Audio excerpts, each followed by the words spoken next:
Voici le décollage de la station de Peyragudes, un des décollages. Comme vous pouvez constater, c'est très grand, très facile à décoller, la pente est relativement douce. L'accès est un petit peu difficile, il faut monter en 4x4 ou à pied. Pour ma part, j'ai choisi l'option 4x4 cette fois-ci parce que vu la chaleur, à pied c'était difficile. Franchement, super déco.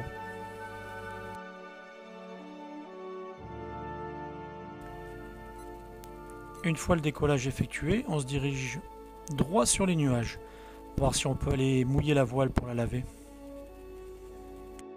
Blague à part, c'est une sensation très agréable de voler dans les nuages comme ça. On se sent presque porté par le vent, c'est top.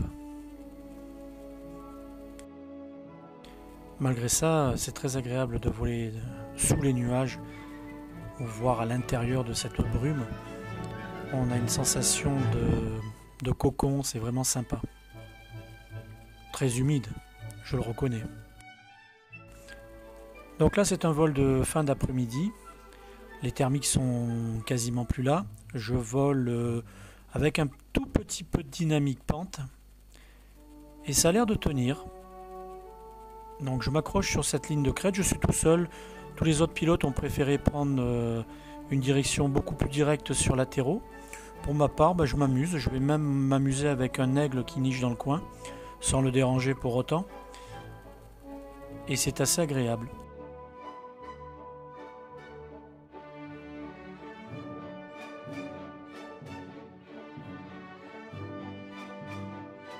Les couleurs sont vraiment superbes. C'est une vallée qui est exceptionnelle. D'ailleurs, j'ai fait des dizaines et des dizaines de photos tellement c'est classe.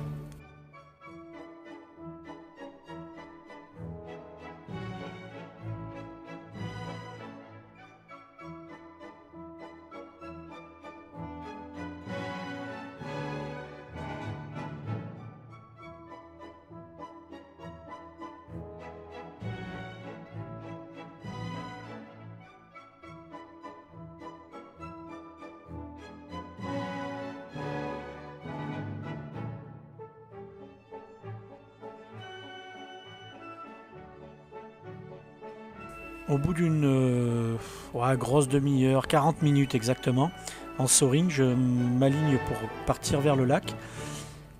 Et mine de rien, le vent est assez soutenu, surtout en basse couche, donc je prends l'option de rester le plus longtemps possible en appui sur les pentes pour pouvoir avancer sans avoir besoin d'accélérer. Dans ce genre de configuration de vallée, avec le vent qui vient donc du lac, l'erreur à ne pas faire, c'est d'aller au milieu de la vallée. C'est là où le vent est le plus fort et c'est là où en fait on a le taux de chute le plus important. Donc le fait de rester le long des pentes, effectivement on a du vent de face, mais on récupère une partie de la dynamique de pente qui nous permet d'avoir un vario qui va zéroter au lieu de se casser la figure.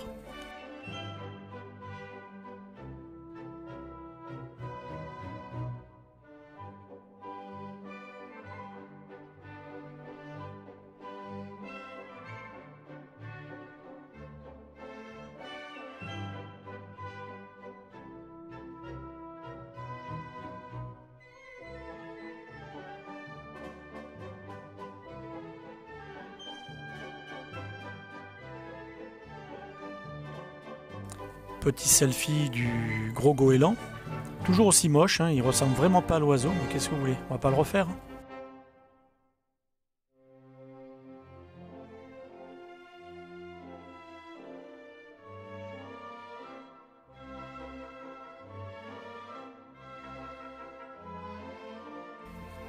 Ce soir-là, pas mal de pilotes ont fait hors terrain parce qu'en fait ils ont pris l'option d'aller au milieu de la vallée pour laisser, ce qui est normal, beaucoup d'eau sous la quille comme on dit. Le souci c'est qu'ils se sont fait enterrer et même en accélérant ils n'ont pas pu rentrer au terrain. Bon, c'est pas trop grave, il y a des champs un peu partout, les moissons ont été faites donc ça gêne personne.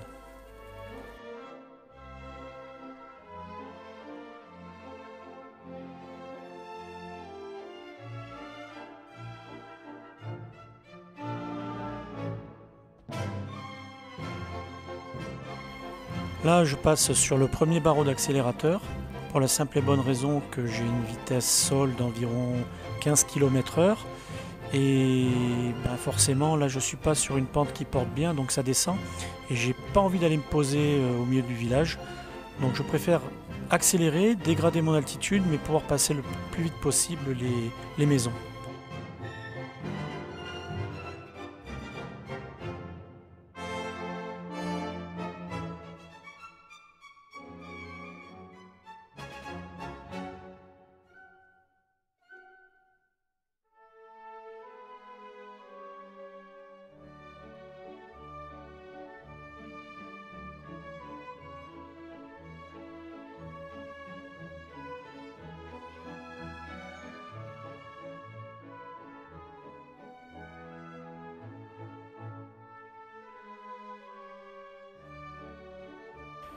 Au final, je vais passer au-dessus des maisons à une centaine de mètres, ce qui est à mon avis pour moi un peu bas, mais bon, j'ai pas le choix.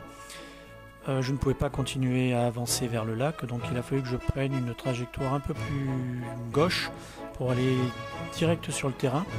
Et a priori, ben ça paye. Je me rapproche sans trop dégrader mon altitude.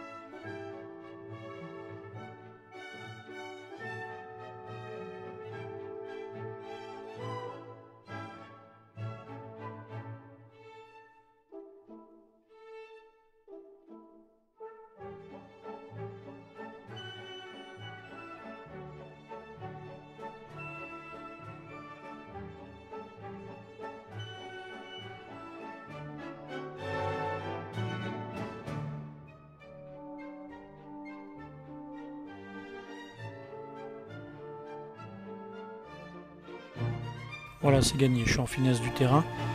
Je vais pouvoir relâcher l'accélérateur et me présenter, proposer dans cet énorme champ qui sert d'atterreau.